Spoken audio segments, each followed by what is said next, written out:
Bismillahirrahmanirrahim. Assalamu alaikum. This is Advocate Waisa Rafiq and I am the co-founder of Juris Planet.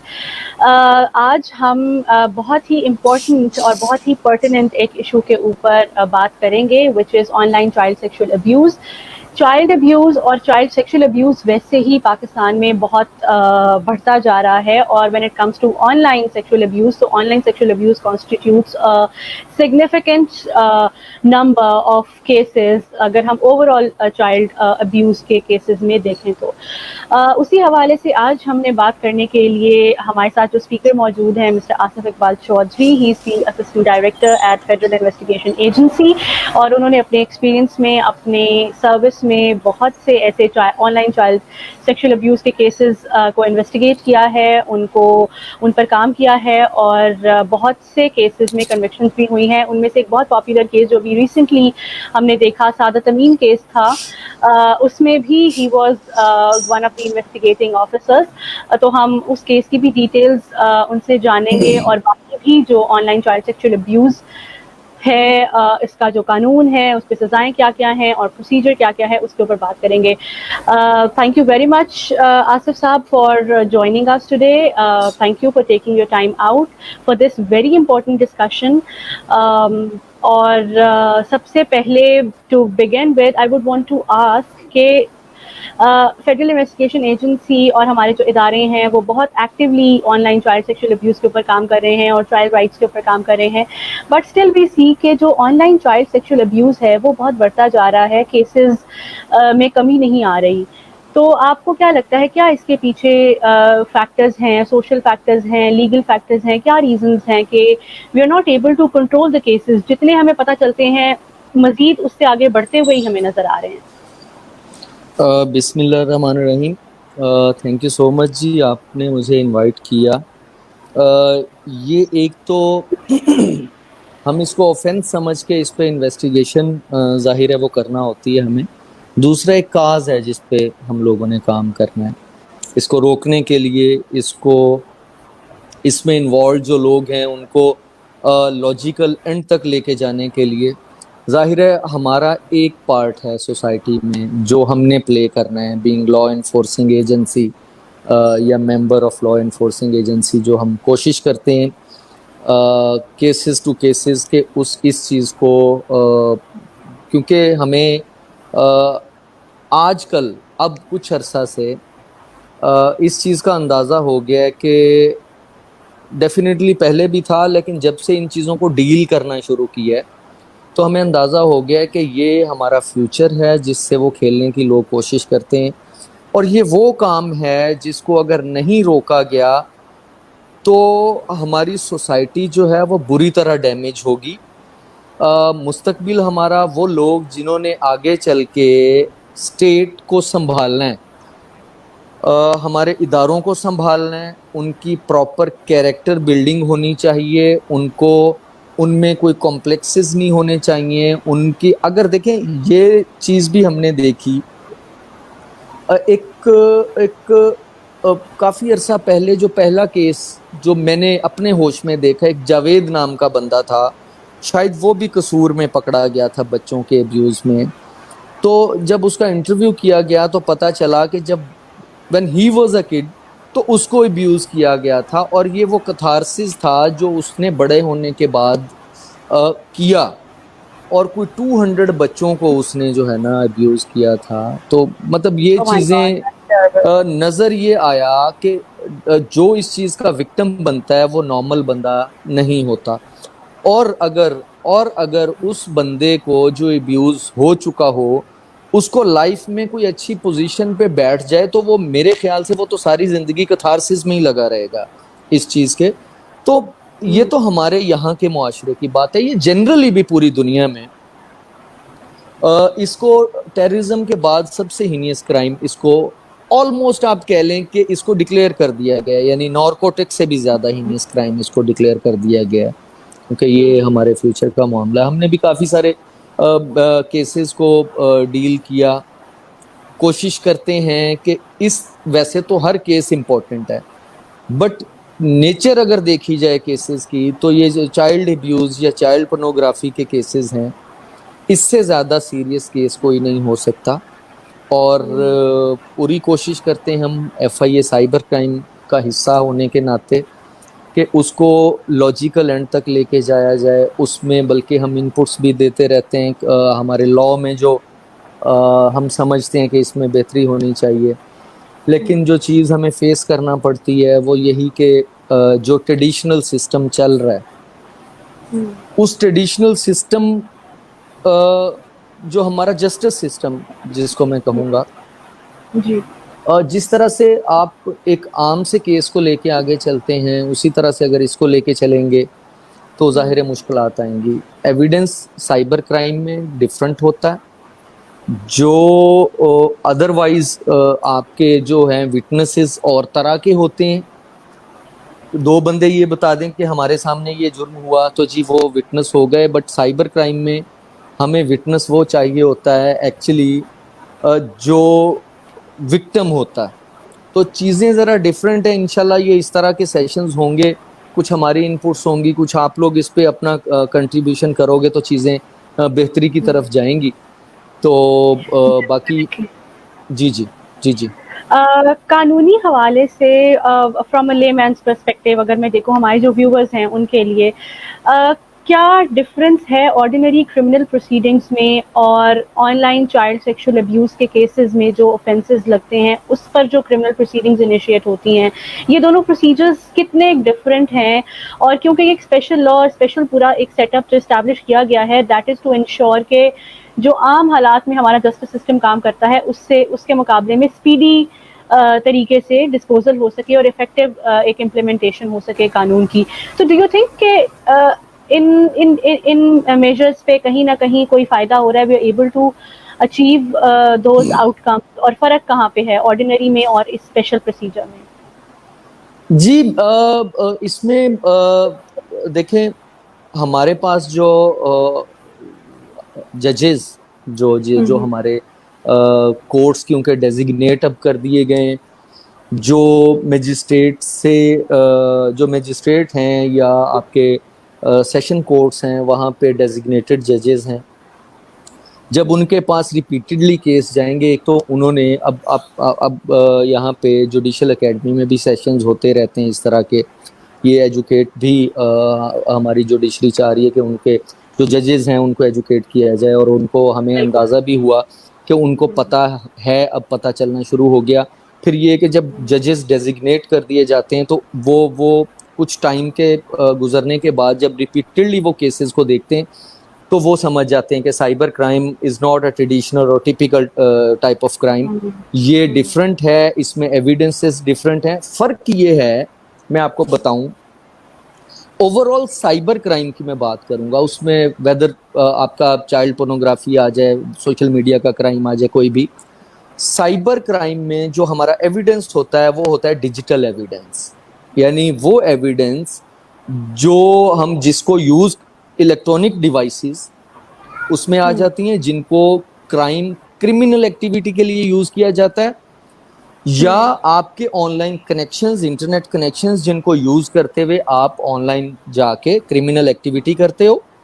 तीसरी चीज वो data, वो information जो questioned होती है, वो पिक्चर्स, वो वीडियोस, वो कंटेंट जो इलीगल कंटेंट जिसको कह सकते हैं हम लोग, कि वो कंटेंट हमारा जो होता है वो हमारा एविडेंस होता है। तो जो आपका ट्रेडिशनल होता है क्राइम, उसमें यानी आपने एक पिस्टल आपने रिकवर कर लिया, उस पर फिंगरप्रिंट्स ले लिए, या अगर वो रिकवर नहीं होता, आपके विटनेसेस होते हैं, आपके विटनेसेस आके बोल देते हैं कि ये इस बंदे ने क्राइम किया है, तो हम उसको कोर्ट ऑफ लॉ में किसी हद तक जस्टिफाई कर सकते हैं आपके यानी उसको सेकेंडरी एविडेंस की बेस पे भी, सर्कमस्टांशियल एविडेंस की बेस पे भी। बट साइबर क्राइम में सर्कमस्टांशियल एविडेंस जो होता है वो बहुत ज़्यादा अभी तक जो हमने देखा है कि वो बहुत ज़्यादा उसकी इम्पोर्टेंस नहीं है। हमारे पास प्राइमरी एविडेंस जिसमें वो डिवाइसेस और वो डाटा जो क्वेश्चनड है वो रिकवर होना ज़रूरी है, और जब वो रिकवर हो जाता है उसमें मैनिपुलेशन नहीं हो सकती। ये इसमें फ़र्क है कि आपके आईपी एड्रेसेस डायनेमिक है, आईपी एड्रेस का एविडेंस आपके पास आ गया, आईपी एड्रेस को मैनिपुलेट नहीं किया जा सकता। बेशक उसको स्पूफ किया जा सकता है बट उसका भी पता चल जाता है। यानी हमारा जो डिजिटल एविडेंस है, फुटप्रिंट्स जो होते हैं, उनमें मैनिपुलेशन नहीं हो सकती। आपने वो डिवाइस उस दिन पे ऑन थी या ऑन नहीं थी, ये 0 या 1 है, ये इसमें दरमियान तीसरी बात कोई नहीं हो सकती। ठीक है, ठीक तो है, ठीक है। इसलिए ये डिजिटल एविडेंस बेस्ड होता है, इसका स्पीडी ट्रायल होना चाहिए, इसमें विटनेसेस और वो जो पूरा प्रोसीजर है वो हो भी ऐसे ही रहा कोर्ट्स में कि हमने जो साइबर क्राइम की पहली सजा थी वो ट्रायल बंदे को अरेस्ट करने के 7-8 महीने के बाद वो हो गई थी। अभी जो जिस केस की आप चाइल्ड पोर्नोग्राफी की बात कर रही हैं, सादत जी। अमीन का, वो विद इन अ ईयर उसकी सजा हो गई थी। तो इसको अगर हम इस केस को, इस इन्वेस्टिगेशन को उस तरह से लेके चलें जैसे चलना चाहिए साइबर क्राइम की इन्वेस्टिगेशन को, और जी। उसका ट्रायल नॉर्मल तरीके से भी अगर हो जाता है तो आप उसको 6-8 महीने में उसको वाइंड अप कर सकते हैं। That's wonderful. That's wonderful. So you talked about Saadat Amin case. I would really want to know कि उसके जो कुछ फैक्ट्स, एक तो हमें वो पिक्चर जो मीडिया पे नजर आती है वो होती है, लेकिन एक जो रियल इन्वेस्टिगेशन में और जो एक लीगल प्रोसीजर में स्टेप बाय स्टेप केस चलता है, उसके जो कुछ प्रोसीजर्स होते हैं वो फर्क होते हैं। तो would you like to throw some light on this particular case, ये किस तरह से चला, क्योंकि you were investigating in this case also, और फिर जब उस पर सजा हुई तो इवेंचुअली कोर्ट का जो वर्डिक्ट आया उसके बारे में कुछ बताइए। जी, ये 2017 2016 के दिसंबर में ये हमें DGFIA को कंप्लेंट रिसीव हुई नॉर्डिक पुलिस की तरफ से थ्रू एम्बेसी के उन्होंने उसमें लिखा कि एक बंदा जैन लिंडस्टॉर्म जो है वो अरेस्ट किया नॉर्वेजियन पुलिस ने। तो वहाँ से कुछ लीड्स मिली हैं जिसमें एक लीड पाकिस्तानी बंदा है, उसका नाम है सादत अमीन। वो इसके साथ कांटेक्ट में है, उसको वेरीफाई करना ज़रूरी है। तो हमने उस पर इंक्वायरी शुरू कर दी। उसके जो एड्रेसेस थे वो वहाँ नहीं रहता था, उसके कुछ नंबर्स थे। खैर हमने उसको 11 अप्रैल को हमने इंक्वायरी कंप्लीट करने के बाद जब हमें ये अंदाज़ा हो गया कि वो बंदा इन्वॉल्व है इस तरह की सरगर्मियों में जो कि सस्पिशियस एक्टिविटीज़ हैं, तो हमने उसको रेड किया। प्रॉपर हमने उसके लिए प्लान करने के बाद हम लोग सरगोदा गए, पूरी टीम गई FIA की। वो एक नीचे शॉप्स थी, ऊपर उसने एक अपार्टमेंट रेंट पे लिया हुआ था, उसके 2 रूम्स थे। हमने वहाँ पे जाके जब रेड किया तो अंदर ये सोया हुआ था सादत अमीन। एक लैब सी बनाई हुई थी एक रूम में, उसने वहाँ कंप्यूटर्स पड़े हुए थे। वहाँ पे यूं लगता है जैसे कोई वर्कशॉप होती है कंप्यूटर ठीक करने वाले की, और अंदर मैट्रेस वगैरह डाल के। तो वो सादत अमीन खुद भी वहाँ पे मौजूद था।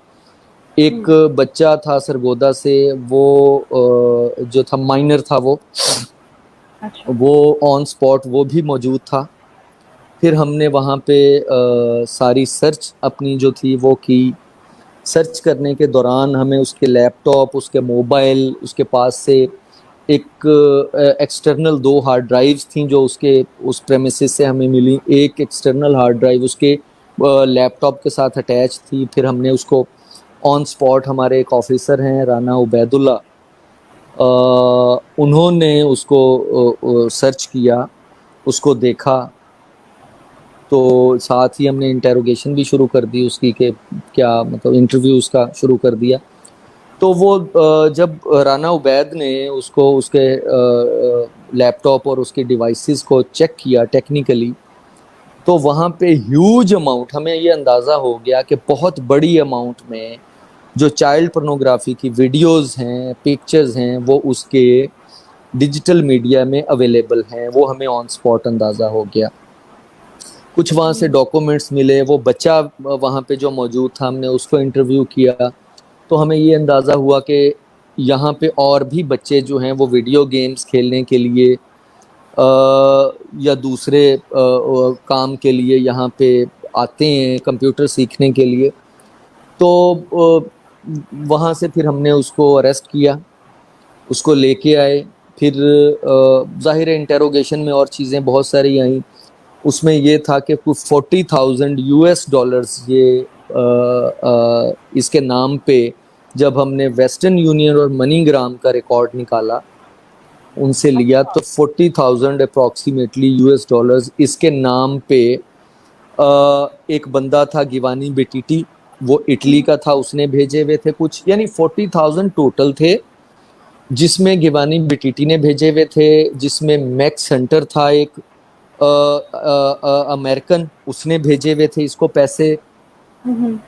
अच्छा, उसके अलावा ये जैन लिंडस्ट्रॉम जो नॉर्वेजन था, इसने भेजे हुए थे। इसके अलावा एंड्रयू मोडी था इंग्लैंड से, और एक मुख्तार था इंग्लैंड से, उन्होंने भेजे हुए थे। तो फर्दर जब इसको देखा, इसकी हमने मोबाइल और इसका जो इसकी एप्स ये यूज़ कर रहा था अपने मोबाइल में, इसके पास एक टैबलेट था, और उसकी फोरेंसिक्स में जो चीज़ें बाद में आई वो ये आई कि वो जो हमें अंदाज़ा हुआ था कि एक ह्यूज अमाउंट है वीडियोस और पिक्चर्स की, वो आपने भी सुना होगा कि वो 5 लाख और 6,57,000 वो फाइल्स चाइल्ड पोर्नोग्राफी की इसके सीज्ड मीडिया से निकली। उसके अलावा जिन लोगों के मैंने नाम लिए जो इसको पैसे भेजते रहे हैं, उन लोगों के साथ इसकी चैट निकली इसके मोबाइल और इसके टैबलेट से, जो इसने मुख्तलिफ ऐप्स के ज़रिए उनके साथ बात की हुई थी। पिक्चर्स बच्चों की भेजी हुई थी इसने। इसके ये जो लाइव सेशंस थे, ऑनलाइन सेशंस थे, जो स्काइप पे ये बात करता था, उनकी रिकॉर्डिंग्स निकली इसके मीडिया से। और सो मच सो, वो जो बच्चा हमने जो मौके पे मौजूद था रेड के टाइम पे, वो बच्चे की पिक्चर्स इसने भेजी हुई थी 2 लोगों को, एक ये जैन लिंडस्ट्रॉम को जो इटली ये नॉर्वे का था, और एक गिवानी बिटीटी। गिवानी बिटीटी जो इटली का था, उसके साथ ये उस बच्चे और उसके छोटे भाई की डील कर रहा था कि these 2 boys are for sale, आप इनका बताओ आप कितने पैसे दोगे। और ये चैट लॉग्स अभी भी फाइल का हिस्सा हैं कि ये उनको बेचने की बात कर रहा था, और वो इसके साथ बार्गेनिंग कर रहा था। तो ये चीज़ें उसमें फिर उन बच्चों की तस्वीरें इसने भेजी हुई थी। कोई 23-24 बच्चों की पिक्चर्स हमें लोकल जो इसके उसमें से हुई, उनको कुछ आइडेंटिफाई हुए। खैर, ये वो थी एविडेंस जो हमें इस केस के हवाले से मिली। हमें जो मुश्किल पेश आई वो ये पेश आई कि आपको भी पता है कि जब भी आपने कोर्ट ऑफ लॉ में लेके जाना है, आपके पास विक्टिम्स होने चाहिए। अगर विक्टिम नहीं है, फिर फौरी तौर पे स्टेट उसकी कंप्लेनेंट बनी। हमने इस पे काम किया। विटनेसेस जो थे वो नहीं आ रहे थे कि जी हमारी बदनामी होगी। इसमें ये बहुत बड़ा फैक्टर है, ये बल्कि बहुत बड़ा नहीं, ये सबसे बड़ा फैक्टर है जो हमें फेस करना पड़ता है। आई थिंक ये तमाम केसेस में होता होगा, बिकॉज ये क्राइम कुछ उस तरह का है कि nobody would want to make it public. बिल्कुल ऐसा चैलेंज होगा जी, इसमें भी होता है, सोशल मीडिया के तकरीबन तमाम केसेस में होता है। इसमें फिर आपकी पर्सनल एफर्ट आ जाती है कि जो हम अपनी जॉब से, अपनी ड्यूटी से आप कह लें कि हटके भी हमें करना पड़ती है। उनको मैंने कन्विंस किया, मुझे अंदाज़ा हो गया था कि ये बहुत बड़ा केस है और इस बंदे को अगर रिलीफ मिला तो ये ठीक नहीं होगा। उसमें फिर उनको मैंने मतलब हमारी टीम थी पूरी, मियाँ साकिब एक हैं हमारे कोलीग, वो भी हमारे साथ रहे इस पूरी उसमें। वकास सईद थे फोरेंसिक एक्सपर्ट जिन्होंने इसकी फोरेंसिक्स की।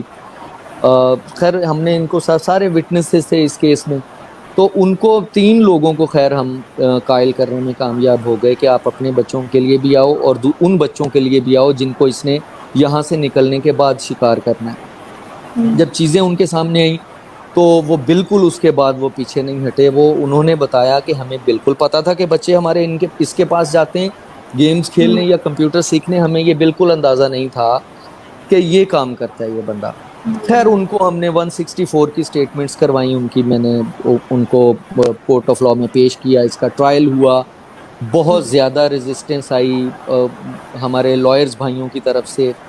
बहुत ज़्यादा मेरे ऊपर पर्सनल अटैक्स हुए, मुझे काफ़ी मतलब मुझे इसमें हरासमेंट का सामना जो हुआ मुझे, लेकिन वो अल्लाह का शुक्र है कि उस ज़ात ने इस काबिल किया कि उन सब चीज़ों को फेस करने के बाद अल्टीमेटली जब ट्रायल चल रहा था तो बहुत ज़्यादा उसमें प्रेशर था, बहुत सारी चीज़ें इन्वॉल्व थी जिनका बताया भी नहीं जा सकता।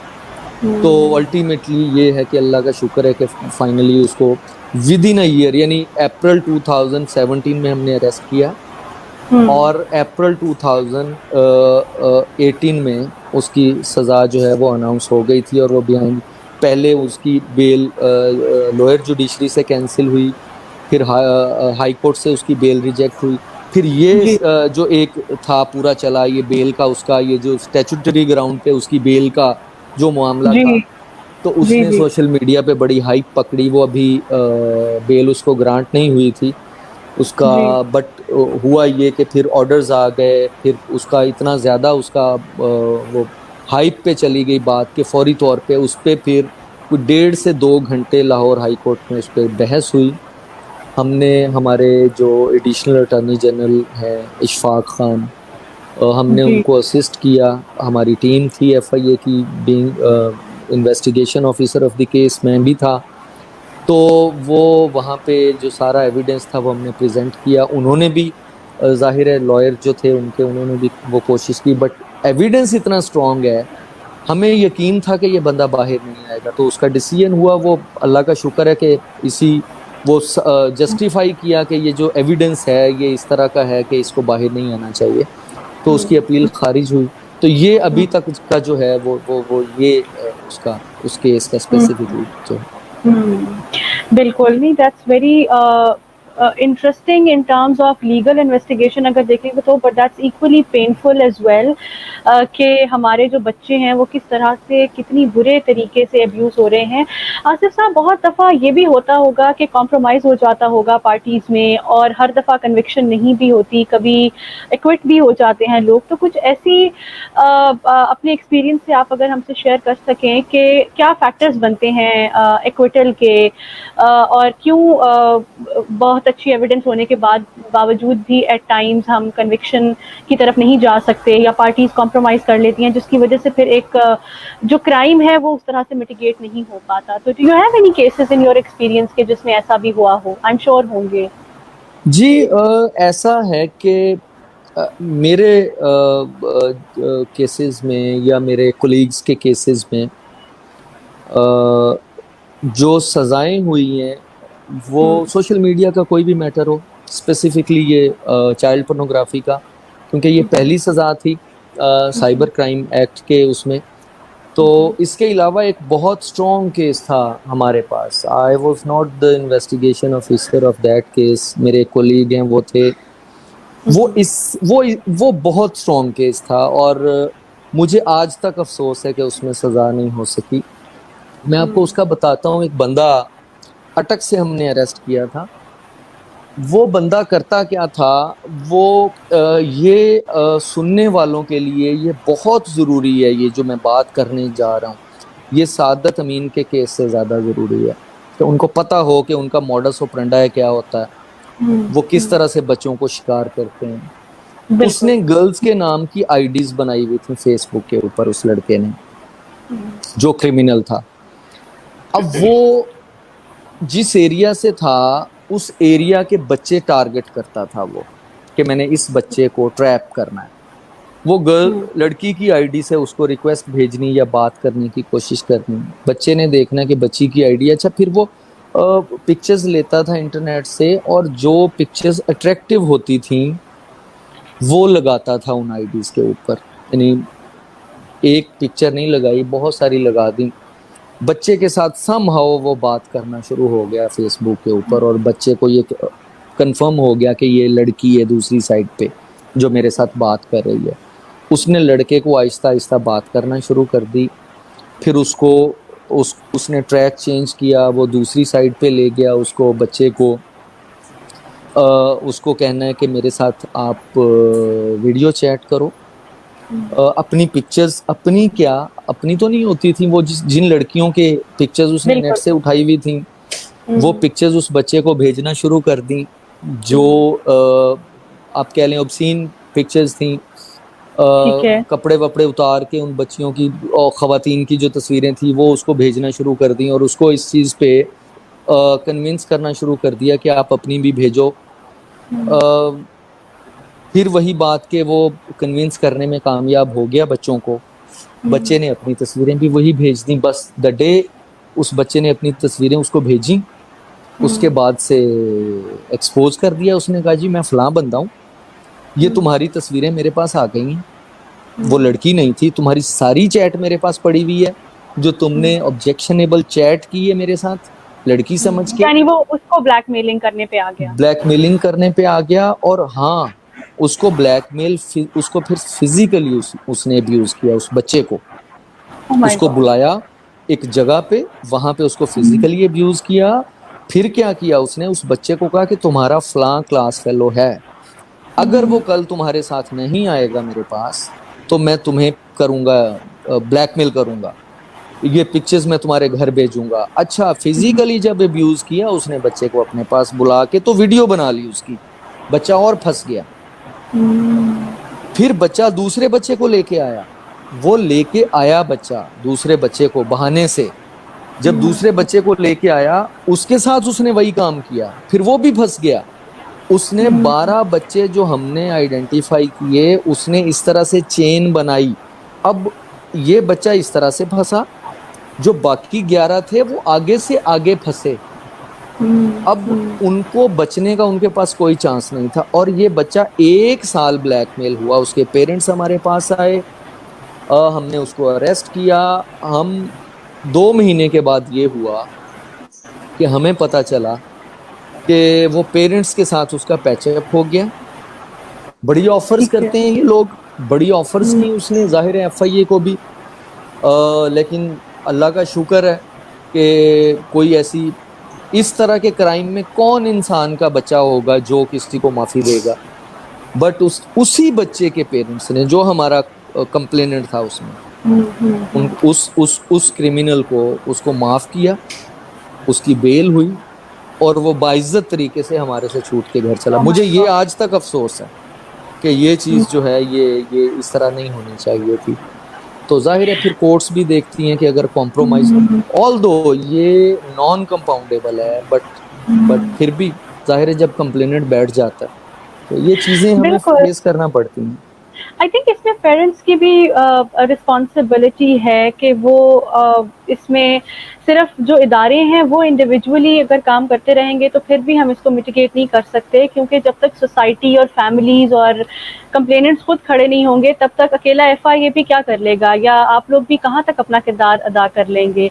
तो आई थिंक इसमें parents should also play a very important role. हमारे पास काफी देख, क्वेश्चंस भी आ रहे हैं। जी जी जी जी, प्लीज प्लीज, प्लीज जी प्लीज। आप अच्छा, प्लीज कीजिए एक फिर हम और चीज क्वेश्चन मैं लेते हैं। बताना चाहूंगा। जी प्लीज। ये जो आपकी कॉलोनीज में, या ये जो मैंने देखा है, मैं अभी last time incharge cyber crime Gujranwala मेरी पोस्टिंग है, वहाँ पे हमारे पास 5 एफआईआर हुई हैं। वो एक टीचर है, वो अपने स्टूडेंट्स को उसने किया है, उनकी वीडियोस बनाई हैं और उनको हरास किया है, अब्यूज किया उनको। तो वो लोग कंप्लेंट लेके नहीं आ रहे थे, लेकिन आउट ऑफ 15, 5 लोगों ने कंप्लेंट्स की उनको कन्विंस करने के बाद, और अभी वो बिहाइंड द बार्स है। वो क्या है कि वो एक तो टीचर होने की वजह से पेरेंट्स ने उस पर शक नहीं किया, दूसरा उस टीचर ने वीडियो गेम्स की शॉप बनाई हुई थी एक मोहल्ले के अंदर, अच्छा। जहाँ पे उसके स्टूडेंट्स भी जाते थे और बाकी लोग भी जाते थे। तो वो ये जो छोटी शॉप्स हैं वीडियो गेम्स की शॉप्स, या ये जो मोहल्ले में गेमें शेमें कराते हैं, ख़ास तौर पे वीडियो गेम्स, कंप्यूटर सेंटर्स हैं जो बने हुए हैं जहाँ पे बच्चे जाके, इन पे पेरेंट्स का बहुत ज़रूरी है कि पेरेंट्स ख्याल करें अपने बच्चों का और देखें कि वो क्या वहाँ पे कोई इस तरह की हरकत तो नहीं हो रही। तो ये मैं कहना चाह रहा था, पेरेंट्स के लिए ये बड़ा ज़रूरी है। बिल्कुल, ये बहुत इम्पोर्टेंट है और उसके अलावा मेरा ख़्याल है कि इस तरह के इश्यूज़ पे आई थिंक एक कन्वर्सेशन करने में भी it it is a difficult conversation to have between parents and children. तो इस पे भी पेरेंट्स को थोड़ा-सा करना चाहिए, क्योंकि जैसे आपने बताया कि टीचर्स था तो उस पे उन्होंने शक वैसे ही नहीं किया। तो there should be a level of trust कि अगर बच्चा टीचर के बारे में भी कुछ बात कर रहा है तो पेरेंट्स को सुनना चाहिए और इन इश्यूज के ऊपर आपस में एक कन्वीनियंस डेवलप करनी चाहिए, क्योंकि अब क्राइम्स इस तरह के बहुत हो रहे हैं। जी वाइजा, इसमें जो बहुत ज़रूरी चीज़ ये है कि जो हम छोड़ गए हैं, हम सोशल मीडिया पे, इवन पेरेंट्स, आज के पेरेंट्स और बच्चे दोनों सोशल मीडिया पे बहुत ज़्यादा इन्वॉल्व हो गए हैं। मैं अक्सर कहता होता हूँ कि जो बच्चों को देने वाला पेरेंट्स का टाइम है, या तो पेरेंट्स यानी अपनी जॉब और अपने ऑफिसेज या अपने बिजनेस में ज़ाहिर है वो मसरूफ़ हैं, बच्चों को टाइम नहीं प्रॉपर दे पाते। जो टाइम बचता है वो हम सोशल मीडिया पे देते हैं, अपने मोबाइल के साथ कॉलिंग होती है ये वो। उसकी वजह से जो आपकी फैमिली और आपके बच्चे हैं उनके साथ आपका जो डिस्टेंस है वो बढ़ गया है। बहुत सारे ऐसे लोगों को मैं जानता हूँ जो पूरा पूरा वीक अपने बच्चों से नहीं मिलते, हालांकि उनके बच्चों को उनकी ज़रूरत होती है। थोड़ा सा ये लोगों को ये पता सबको है, एहसास होने की बात है। मैं अपने ऑफिस से वापस घर आने के बाद 1 घंटे के लिए, मुझे ऑफिशियल कॉल भी आ सकती है, मुझे कुछ भी मतलब इमरजेंसी भी हो सकती है, बट वो 1 घंटा मैं अपना मोबाइल बंद करके अपनी फैमिली को देता हूँ, पेरेंट्स को, बच्चों को, अपनी फैमिली को। वो उनका हक है। ये हक हम जब तक उनको नहीं देंगे, हमारे डिफरेंसेस, हमारे अंदर स्पेस बढ़ेगी। बच्चों के साथ खेलें, बच्चों को टाइम दें और उनके साथ गपशप करें। देखें, जो पेरेंट्स इस चीज़ का आज ख्याल नहीं कर रहे, ये ज़्यादा मसाइल बच्चों के हमने वहाँ देखे जहाँ पेरेंट्स उनको टाइम नहीं देते। दूसरी चीज़, जो भी बच्चा इस चीज़ का शिकार होता है वो अपने आप को आइसोलेट करता है, वो परेशान रहना शुरू कर देता है, वो कम बोलना शुरू कर देता है। पार्टिसिपेशन उसकी घर के फैमिली मैटर्स में ये आपके टीवी लाउंज में बहुत कम हो जाती है, वो साइड पे रहना। फिर जो बच्चा कॉल आए फौरन उठा के साइड पे हो, पेरेंट्स को पता होना चाहिए कि देखें, परेशान अगर बच्चा होगा, पेरेंट्स समझते हैं कि ये स्कूल की वजह से परेशान है, पढ़ाई की वजह, उसको इजी और नॉर्मल लेते हैं। लैक ऑफ अंडरस्टैंडिंग है ना। एग्जैक्टली वो उस चीज को, ये पेरेंट्स का ही काम है कि अपने बच्चों को थोड़ा सा उनके साथ दोस्ती करें, उनके साथ खेलें, उनके साथ बैठें, उनके साथ बात करें। ये बहुत ज्यादा जरूरी है, ये सोशल मीडिया के दौर में बहुत ज्यादा जरूरी है। Absolutely, absolutely. So we have a few questions. Osama Rizvi का एक क्वेश्चन है, हाउ आर यू यूजिंग और प्लान टू यूज टेक्नोलॉजी और digitalization to increase access to FIA in order to lodge complaints and afterwards track its progress? I think online complaints तो होती है, लेकिन उसकी प्रोग्रेस को ट्रैक करने का कोई तरीका है, वो ये पूछना चाह रहे हैं। जी बिल्कुल, ये थोड़ा सा हमारा जो प्रोग्रेस होती है वो साथ साथ उसके जो ऑनलाइन कंप्लेंट्स होती है उस पर इनपुट जाता रहता है और वो नज़र आता रहता है कि किस स्टेज पे ये कैसे हुआ। बट हमारे पास मैं बड़ा ऑनेस्टली बात करूँगा, मैं वो उन चीज़ों को डिफेंड नहीं करूँगा अपनी, जो चीज़ें जिनको डिफेंड नहीं करना चाहिए। हम भी इसी सिस्टम का हिस्सा हैं। हमें आइडियल सिस्टम चाहिए ज़रूर, हमें उस साइड पे जाना चाहिए, बट अभी हम नहीं जा सके, जा नहीं रहे, या ट्रांजिशन पीरियड चल रहा है, आप ये कह लें। अपनी कंप्लेंट्स, थोड़ा सा प्रॉब्लम साइबर क्राइम के साथ था, जो मैं हर जगह पे कहता हूँ कि ऑफिसर्स कम थे। ये इतना ज़्यादा, इतना रैपिडली बढ़ा है ये क्राइम कि ये मल्टीप्लाई हुआ है, परसेंटेज में नहीं बढ़ा। हमारे पास ऑफिसर्स कम थे इसको डील करने के लिए, थोड़ा सा डिले हो जाता था। बट जो कंप्लेंट्स थी जिनको फौरी तौर पे एड्रेस करना होता था, जो सोशल मीडिया पे जो ऐसी कंप्लेंट्स जो सीरियस नेचर की थी, जैसे चाइल्ड पोर्नोग्राफी थी, कोई हेट स्पीच के हवाले से, मॉडेस्टी के हवाले से, ख़वातीन के जो ब्लैकमेलिंग के इश्यूज थे, उनको हमने फौरी तौर पे एड्रेस किया और बहुत सारा हमने काम किया इस पे। बट अब हमारे नए ऑफिसर्स इंडक्ट हो गए, अब हमारे पास इतना स्टाफ है कि हम टाइमली रिस्पॉन्स दे सकते हैं। अब ये आपके सामने कोरोना की वजह से थोड़ा सा ये है कि पब्लिक जी। डीलिंग कम हो गई है, अब इसकी वजह से थोड़े से प्रॉब्लम्स आ रहे हैं, वरना एफआईए साइबर क्राइम के पास अभी जो रिसोर्सेज चाहिए थे, ह्यूमन रिसोर्स या अदरवाइज, वो हमारे पास अल्हम्दुलिल्लाह ठीक है। और ठीक ये है। एक सिनेरियो जो बन गया, इससे निकलते ही आप देखेंगे कि इसकी परफॉर्मेंस बहुत बेहतर है, बहुत बेहतर नहीं, हो जाएगी। Definitely definitely, and specially when we have people like you sitting over there, तो फिर तो it's a sigh of relief, क्योंकि जिस तरह के ये क्राइम्स हैं, ये तो आई एम श्योर कि बहुत से लोग तो इनकी डिटेल्स सुन भी नहीं सकते। It's very painful and unfortunate. एक और हमारे पास सवाल है कि अगर what if a criminal uses anyone else's IP address. अच्छा, ये एक बहुत इंटरेस्टिंग चीज है कि आप किसी और का आईपी एड्रेस अगर यूज कर रहे हैं, तो जी, फिर कैसे करेंगे फिर? अच्छा होता ये है कि हम ट्रैक करते हैं, हम आईपी एड्रेस ट्रैक करने के बाद किसी के भी घर पहुंच गए, तो पता ये चलता है कि वो आईपी उन्होंने नहीं यूज, वो आईपी कोई और यूज कर गया। हाँ, बट एक चीज मैं बता दूं, ये रिस्पॉन्सिबिलिटी उसकी है जिसके घर इंटरनेट कनेक्शन लगा हुआ है। अपने इंटरनेट कनेक्शन को सिक्योर करें, वरना अगर मिसयूज होगा, आप equally responsible as per law. आपको पता है, देखें, अगर खुदा ना खास्ता मेरा पिस्टल कोई उठा के फायर करके किसी को हिट कर देता है, आपका लॉ क्या बोलता है उसमें? पिस्टल तो मेरा यूज हुआ है ना, इन्वेस्टिगेशन तो मेरे से स्टार्ट होनी है। तो फिर आप ये नहीं स्ट्रेट अवे कह सकते जी उसने मेरे से खींच के फायर मार दिया दूसरे बंदे को। फिर बहुत सारे क्वेश्चंस ऐसे होंगे जो आपके ना चाहते हुए भी आपको उनका जवाब देना पड़ेगा।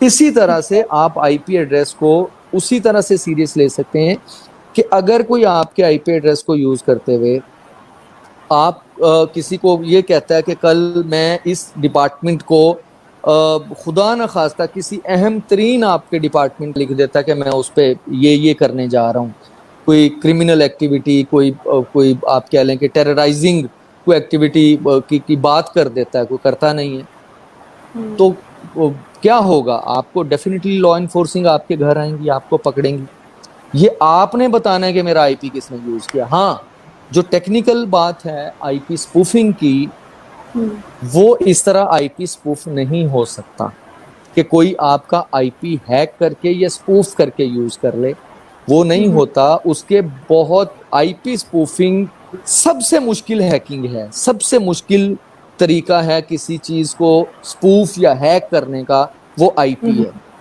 तो इसलिए अच्छा। ये हमें 11 साल हो गए इसको देखते हुए। मैंने आप अपनी लाइफ में 11 साल की एक ऐसा नहीं देखा कि किसी का आईपी स्पूफ करके यूज किया, और नॉट अ सिंगल वन।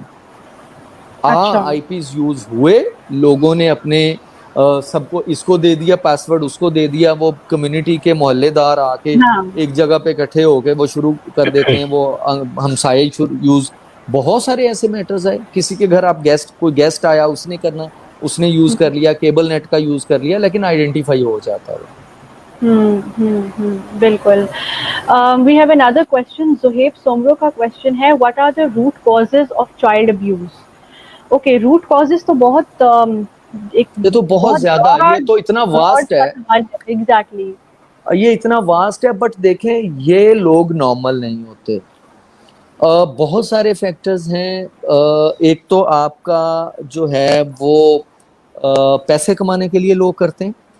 ये जो सादत मंटो था, सादत मंटो हम कह देते हैं उसको, वो उसका सादत अमीन था, उसको अंकल मंटो कहते थे अपने इलाके के अंदर।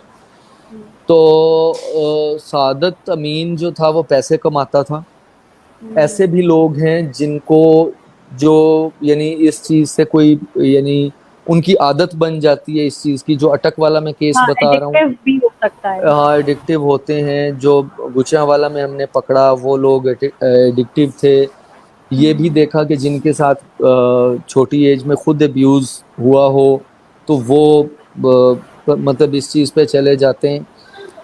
इसके बहुत सारे कॉजेज हैं, बट आप जब सोशल मीडिया पे जाते हो, हमने ये देखना है कि एटलीस्ट हमारा बच्चा, एक और बच्चा हमने झंग से अरेस्ट किया था, वो घर में ही रहता था, वो यानी लोगों से मिलता भी नहीं था, बट घर में बैठ के उसको इस साइड पे वो लग गया और उसने पता नहीं कितने थाउजेंड्स ऑफ वीडियोस जो चाइल्ड पोर्नोग्राफी की थी उसने डाउनलोड की हुई थी, और बच्चों के साथ वो ऑनलाइन जो था और वो खुद भी वो बच्चा था।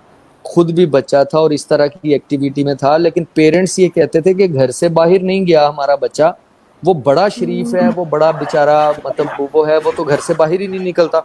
वाकई घर से बाहर नहीं निकलता, जब पूरी दुनिया उसके घर में उसके सामने है, उसको घर से बाहर निकलने की क्या जरूरत है। अच्छा, जुवेनाइल्स जो इसमें होते हैं, एक मैं यहीं से अगर आपसे पूछना चाहूँ कि अब इसमें जैसे बच्चा है और वही पोर्नोग्राफी की वीडियोस जो हैं वो बना रहा है, मंगवा रहा है लोगों से, तो बच्चों पे क्या क्रिमिनल लायबिलिटी फिर बनती है? Do you have any psychological help also साथ में एफआईए जो ऑफर करता है? क्योंकि बच्चे के ऊपर आप एक एडल्ट वाली सजा तो नहीं लगा सकते, या इस पे एफआईए का क्या तरीका कार होता है अगर देखिए, ऑफेंडर भी माइनर है? साइबर क्राइम में एक बच्चा, अगर कोई बच्चा भी होगा क्राइम कर रहा होगा, हमारे पास एग्जाम्पल है, 16 इयर्स का था, माइनर था बच्चा, उसको 2 साल की सजा हुई है, 9th क्लास का स्टूडेंट। अच्छा, हाँ, उस पर भी प्रॉपर लाइबिलिटी उसी तरह से फिक्स होती है जिस तरह से मिनिमम आपके एज क्या है फिर साइबर क्राइम्स में लायबिलिटी फिक्स करने की? वो उसमें मुझे अब याद नहीं है कि क्या है, ठीक बट है। माइनर जो बच्चे हैं, माइनर बच्चे 13 इयर्स का भी हमने अरेस्ट किया है उसमें, बट उनको हम जाहिर है उस तरह से डील नहीं करते बच्चों को। और दूसरा जो साइकोलॉजिकल आप कह रहे हैं कि ये हमने बड़ा फील किया पिछले 8-10 साल में कि साइकोलॉजिकली जो विक्टिम्स होते हैं और जो क्रिमिनल्स होते हैं, जो ऑफेंडर्स होते हैं, उन दोनों को साइकोलॉजिकल ट्रीटमेंट चाहिए। जी, बिल्कुल। तो वो हमारे अभी लास्ट ईयर हमने जो नई हायरिंग हुई है हमारी साइबर क्राइम फेज 3 की, उसमें असिस्टेंट डायरेक्टर लेवल के हमने साइकोलॉजिस्ट जो थी वो हायर कर लिए हुए हैं, वो अभी हमारे पैनल का हिस्सा हैं। तो अच्छा, जो भी हमारे पास विक्टिम्स आते हैं या हमारे पास अगर हम समझते हैं कि किसी ऑफेंडर को भी ज़रूरत है, तो वो साइकोथेरेपी उनकी, और ज़्यादा उसकी ज़रूरत जो पड़ती है वो विक्टिम्स को पड़ती है कि कोई अगर बच्ची है, बच्चा है, वो 1 साल से या 6 महीने से मुसलसल एक मेंटल एक स्ट्रेस में वो अब्यूज़ से जा रहा है गुज़र रहा है। और ट्रॉमा ट्रॉमा में से गुजर रहा है, तो वो उनके जेस्चर्स ही चेंज हो जाते हैं। अब हमें भी थोड़ा सा अंदाजा हो जाता है जब कोई हमारे पास आके बैठता है लोगों को देख देख के कि यार ये कितना अफेक्ट हो गया है। ऑल्दो हम क्वालिफाई, हम हमारी क्वालिफिकेशंस वो नहीं है, लेकिन एक्सपीरियंस हो गया है, हम भी साइकोथेरेपीज करते रहे अपनी हद तक जितनी हो सकती हैं। लेकिन अब proper psychologist, certified qualified psychologist जो हैं वो हमारे हर स्टेशन पे एक जो हैं वो, और ज़्यादा उनमें लेडीज़ हैं, ख़वातीन हैं जिन्होंने अच्छा, चार्ज ले लिया हुआ है। ठीक है, that's wonderful, that's wonderful. We have another question Kulsoom Fatima का है, how can parents protect their children? Any guidelines you want to give? I think इस पे तो बात कर चुके हैं कि आप टाइम स्पेंड करें बच्चों के साथ और उनको क्वालिटी जी। टाइम दें, बिकॉज ये बहुत एक इम्पॉर्टेंट चीज़ है जो मिसिंग होती है। अगला सवाल है from Sadia Aziz, is there any one case in which the alleged got the punishment? I think हमने बहुत डिटेल में ये केस भी डिस्कस किया है जिसमें मैक्सिमम पनिशमेंट हुई है जी बिल्कुल, सादत। इसके अलावा देखें मैं आपको बताऊं 2017 में अजहर सफदर एक था हमारा, जो पहली साइबर क्राइम की पाकिस्तान में सजा हुई अंडर साइबर क्राइम एक्ट जो पैका है, वो भी फॉर्चुनेटली या अनफॉर्चुनेटली मेरा ही केस था। तो वो उसमें 20 महीने की सजा हुई थी 20 सेक्शन के अगेंस्ट। ठीक है। जो दूसरी सजा हुई पाकिस्तान में, वो गुजरांवाला से बंदा मैंने अरेस्ट, वो भी मेरा ही केस था। वो हमने वहां से गुजरांवाला से अरेस्ट किया था। उस्मान बट, मुझे आज भी नाम उस बंदे का याद है। जो तीसरी साइबर क्राइम में सजा हुई वो भी लकीली एंड लकीली मेरा ही केस था। तो मतलब 6 केसेस मैंने, मुझे अपने याद हैं ये था। इसके अलावा यस, एक वो बड़ा पॉपुलर केस है जो सिटिंग जो एसएसपी सैयद जुनेद अरशद ने अपनी वाइफ के हवाले से वो बड़ा मीडिया शीडिया पे चला और हाई कोर्ट से बेल शेल का वो बड़ा, जी। वो 1.5 साल से 1 साल हो गया। वो सिटिंग सर्विंग एसएसपी जो हैं वो डीआईजी गिलगित थे, वो भी मेरा ही केस था। उसमें भी 1.5 साल की सजा, एक कराची का लड़का है, उसको वो सजा पूरी करके वो जा चुका है, जबकि उनके को अक्यूज था वो जो उसमें जो मेन अक्यूज सैयद जुनेद अरशद जो एसएसपी थे, वो आजकल बिहाइंड द बार है वो बंदा, तो वो अभी तक बाहर नहीं आया। बहुत सारे केसेस हैं, 5-6 बिल्कुल। केसेस तो मेरे हैं। उसके बाद से मुझे फिर जो है इन्वेस्टिगेशन से मैं सुपरवाइजरी पोस्ट पे चला गया, तो वो मैं इन्वेस्टिगेशंस जो थी, मेरे कोलीग्स, मेरे बैचमेट उस्मान, उनका केस था, आशिर एक सब इंस्पेक्टर हैं, उनके केसेस हैं, फ़खर हैं हमारे एसएचओ रहे, फ़खर के काफ़ी सारे केसेस हैं। हमारा पिंडी में 12 साल की सज़ा हुई थी, ये केस था इमरान हैदर का। बहुत सारे पेशावर में सज़ा हुई, कराची में 2 सज़ाएं जो मुझे याद हैं, और बहुत सारी। ये वो आई थिंक केसेस दैट हैं इज जो मुझे याद अमेजिंग। हैं। नहीं, ये बहुत ज़बरदस्त बात है, और आई थिंक लोगों को क्योंकि बहुत ज़्यादा पता नहीं होता, एक तो जुडिशल सिस्टम के ऊपर वैसे ही एतमाद बहुत कम है आवाम का, और फिर जो इस तरह के ऑफेंसेस हैं उसमें लोगों को इतनी अवेयरनेस भी नहीं है, तो इसीलिए फिर पीपल टेंड टू बिलीव कि शायद कोई काम नहीं हो रहा। But I am so glad that there are so many convictions and cases जिस पे इफेक्टिवली काम हुआ है। एक और सवाल है हमारे पास, मेमुना खटक, शी वांट्स टू से कि जी अगर non compoundable, what is the benefit of having non compoundable offences अगर सेटलमेंट हो ही जाती है? हाँ, इस उसमें पे उसमें उसमें अब लॉयर सुन रहे होंगे, तो वो सूरज को चिराग दिखाने वाली बात है अगर इस पे मैं कमेंट करूंगा। बट ये कि वो प्ली ये लेते हैं कि पब्लिक इन लार्ज अगर कहीं लॉस नहीं है, तो फिर कंप्लेनेंट के अगर कंपाउंड करना चाह रहा है, अगर वो छोड़ता है तो छोड़ देना चाहिए। और बहुत सारे ऐसे केसेस होते हैं जो पाइपलाइन में चल रहे होते हैं। आपको पता है कि हमारे पास नंबर ऑफ केसेस जुडिशरी, एक तो इदारों के पास कम स्ट्रेंथ होती है, कंप्लेंट्स बहुत ज़्यादा होती हैं। जुडिशरी का भी आपको पता है कि लोअर जुडिशरी में इतनी लंबी लाइन होती है कि जिसको वो कोशिश ये होती है कि फिर जो केसेस जो कंप्लेंट्स परसू करते हैं उसको लेके चला जाए, तो कंपाउंड भी किसी ना किसी उसमें होता है उनका। अब जिस केस का मैंने हवाला दिया, उसके अलावा बहुत सारे थाउजेंड्स ऑफ केसेस और इंक्वायरीज हैं साइबर क्राइम की, जिनमें कंपाउंड जो जो जो कंपाउंडेबल थी या नॉन कंपाउंडेबल थी, जिनमें उनकी आपस में उन्होंने आपस में बैठ के बात कर ली और उनका कहीं ना कहीं कंसेंसस हो गया, और वो हमें नजर आया कि ये अच्छा हो गया कि इनका कंसेंसस हो गया। जो ऑफेंडर होता है वो माफी भी मांगता है, वो आइंदा के लिए वो जितनी गारंटीज चाहिए वो भी देता है, और उसके अलावा वो जो क्वेश्चन मटेरियल डाटा होता है वो भी वो हम ज़ाया करवा देते हैं। तो वो जिस जो रीज़न ऑफ जो उनका आपस में जो उनकी लड़ाई का होता है या केस का होता है वो ख़त्म हो जाती है, तो वो वहीं पे सेटिस्फाई हो जाते हैं। हम भी समहाउ समझते हैं कि यार ये चीज़ अगर यहाँ पे ख़त्म कर दी जाए तो टाइम वेस्ट नहीं होगा, लॉ इन्फोर्सिंग एजेंसीज का भी, कोर्ट्स का भी, तो पैचअप हो जाना चाहिए। कुछ केसेस में हमें फील होता है कि पैचअप गलत हुआ, अदरवाइज पैचअप होना अच्छी चीज़ है कि आपके सिस्टम पे बोझ नहीं पड़ता और आपका मसला भी हल हो जाता है। बिल्कुल, बिल्कुल। Another question that we have from Kulsoom Fatima, वो कह रही हैं कि VPN technology has been introduced. With this technology, is it possible to reach criminal or reach evidence of criminals? अब जी VPN टेक्नोलॉजी पे कुछ बात कीजिए प्लीज। जी जी, वीपीएन जो है वो अब तो काफ़ी सारे इदारों ने अपने ज़ाहिर वीपीएन बनाए होते हैं, कुछ लोग भी यूज़ करते हैं। इसमें कोई शक नहीं है कि इसको थोड़ा सा मुश्किल होता है ट्रैक बैक करना, इन लोगों तक पहुंचना जो वीपीएन यूज़ करते हैं।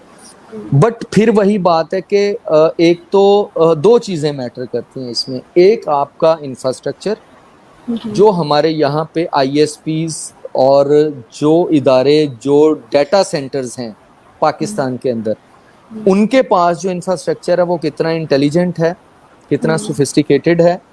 दूसरी, आपके जो लोग उस पे काम कर रहे हैं, यानी इन्वेस्टिगेशन ऑफिसर्स या आपकी लॉ इन्फोर्सिंग एजेंसीज, वो कितने एक्सपर्ट्स हैं उनके पास, वो यानी उनकी जो कैपेबिलिटीज हैं वो कितनी है उनके पास, किस लेवल की हैं। तो अल्हम्दुलिल्लाह जो हमारे साइबर क्राइम के हैं, हम सब लोग कंप्यूटर साइंस के लोग हैं। मैंने भी मास्टर्स किया हुआ है कंप्यूटर साइंस में, और मेरे जितने भी कोलीग्स हैं वो सब कंप्यूटर साइंस के लोग हैं।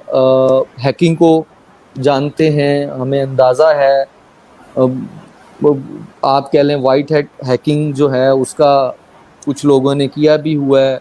हमने इसके एक्सपीरियंस से हमें कुछ थोड़ा सा पता है इन चीज़ों का, इसलिए पहुंच जाते हैं हम लोग क्रिमिनल्स तक अपनी कैपेबिलिटीज से, अपनी टेक्निकल स्किल्स के साथ, और जो हमारा जैसा भी इंफ्रास्ट्रक्चर है उसको यूज़ करते हुए।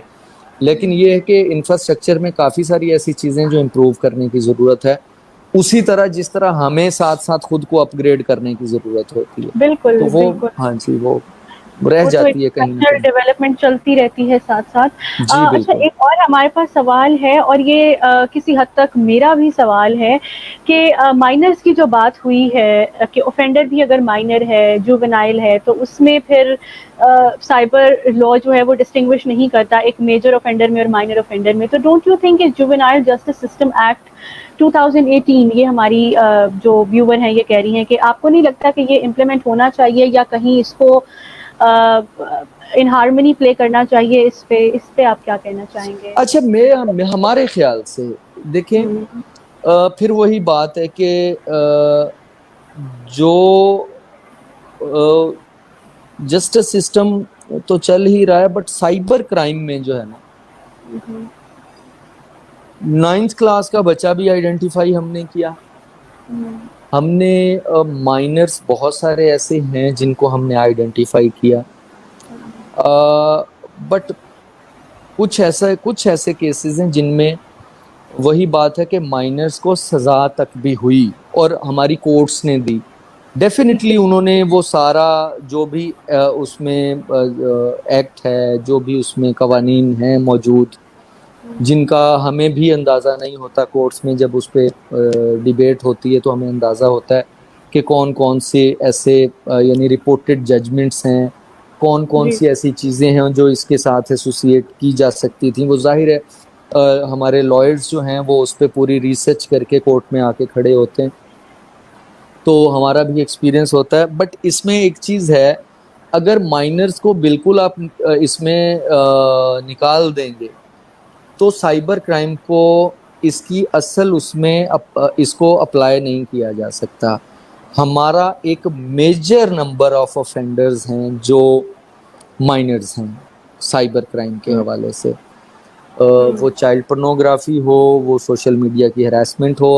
अब देखें, एक के मैटर था हमारे पास, वो एक स्कूल है यहाँ पे, प्राइवेट स्कूल है बड़ा, बहुत अच्छे स्कूल्स में उसका शुमार होता।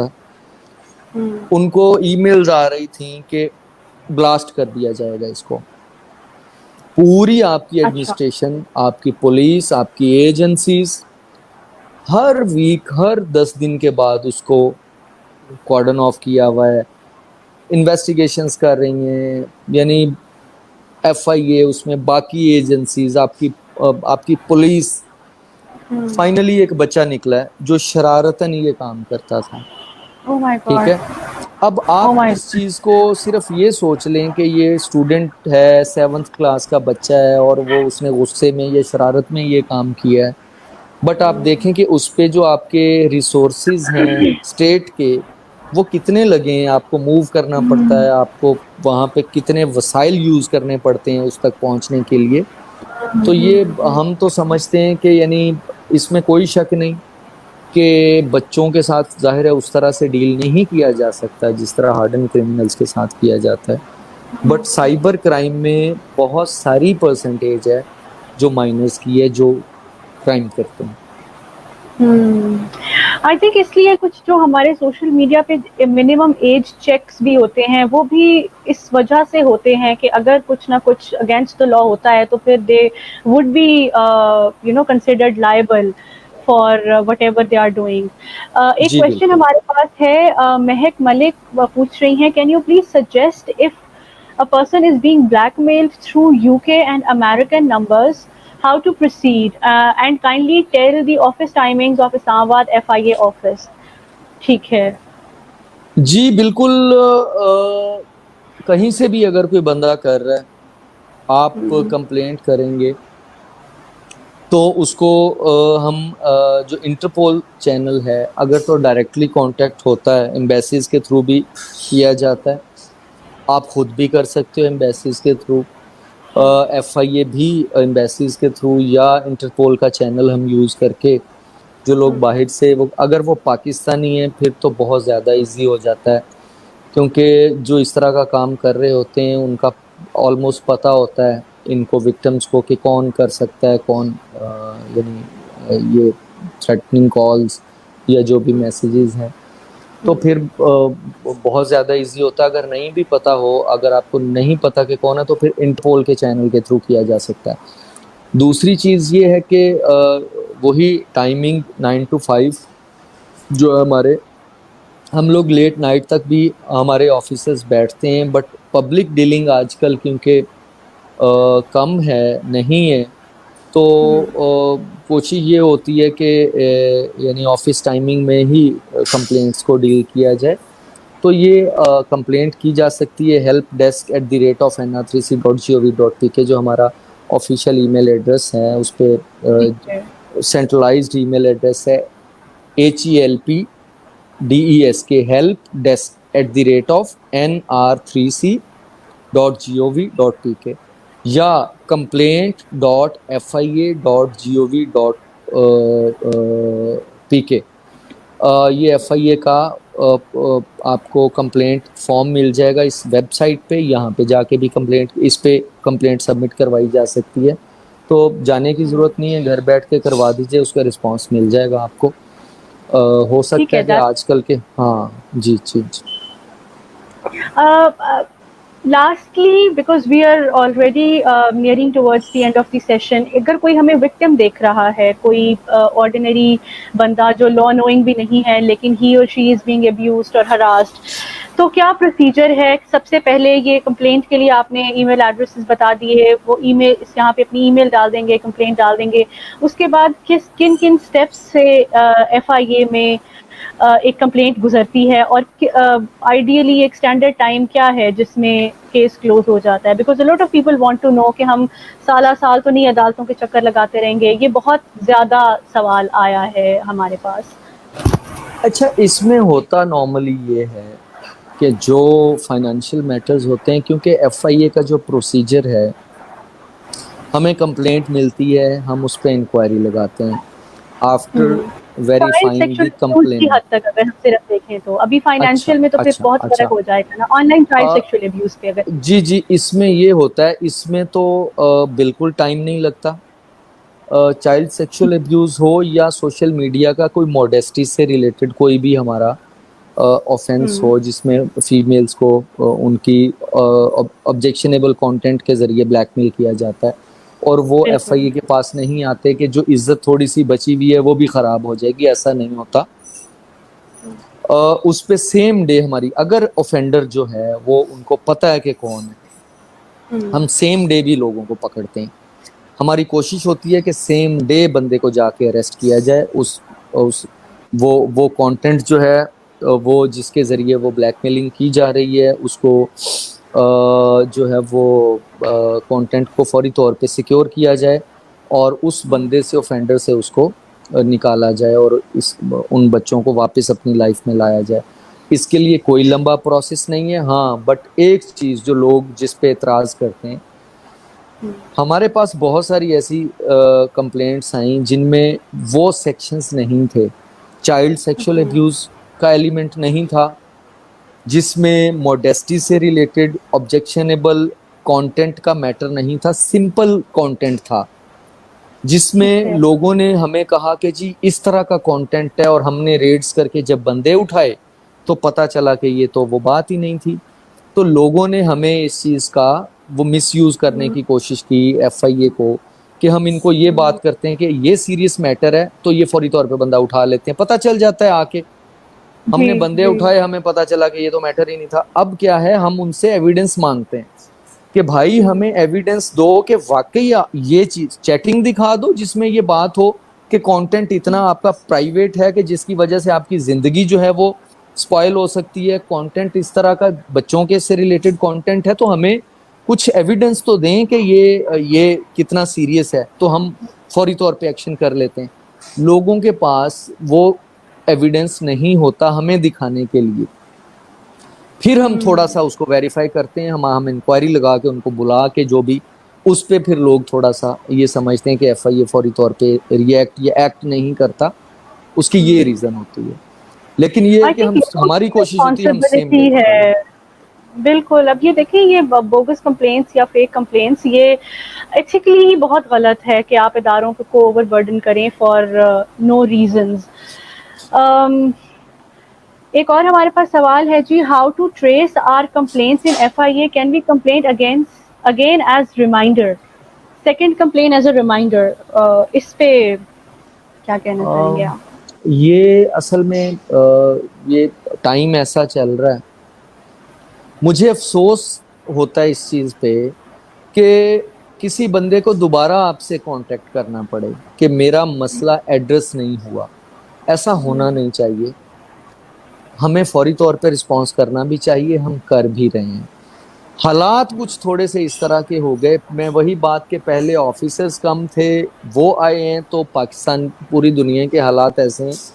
दोबारा कंप्लेंट करने की रीज़न नहीं, इसका हल ये है कि अगर ये इन पर्सन जाके उसको परसू कर सकते हैं, तो हो सकता है कि वो जो लोग हमारे पास इन पर्सन आते हैं, हमें अंदाज़ा मतलब लगता है उनको देख के कि यार बंदा बहुत परेशानी में है। हमारे 15 स्टेशन हैं पाकिस्तान में, ये जिस भी सिटी से हैं, लाहौर, रावलपिंडी, इस्लामाबाद, गुजरांवाला, फैसलाबाद, मुल्तान, इसके अलावा सखर, हैदराबाद, कराची, क्वेटा, गवादर, डेरा इस्माइल खान, एबटाबाद, पिशावर, गिलगित बल्तिस्तान, ये हमारे होपफुली 15 पूरे हो गए।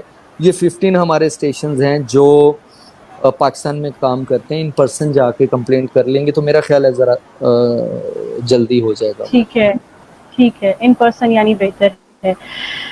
Thank you very much Asif साहब, it was such an informative session, और मेरा ख्याल है कि अभी भी वो तमाम चीज़ें कवर नहीं हुई या एड्रेस नहीं हो सकी जो इन चाइल्ड सेक्सुअल अब्यूज़ के क्राइम्स में जिन पे बात करना ज़रूरी है। Hopefully will have another discussion soon. Thank you very much everyone for watching. Asif साहब, बहुत शुक्रिया आपका कि थैंक आपने यू सो टाइम मच, निकाला और बहुत आपने शुक्रिया। इतनी डिटेल में बताया कि एफआईए कैसे काम करता है, कानून क्या है, और लोगों को बड़ी इंकरेजमेंट मिलती है, टू बी वेरी ऑनेस्ट, जब ऑफिसर्स आके और इदारों के रिप्रेजेंटेटिव्स आके लोगों के साथ इंटरेक्ट करते हैं और बताते हैं कि हम बैठे हुए हैं आपके लिए, you just come to us. So that's I think amazing, और ये बड़ा अच्छा ट्रेंड है।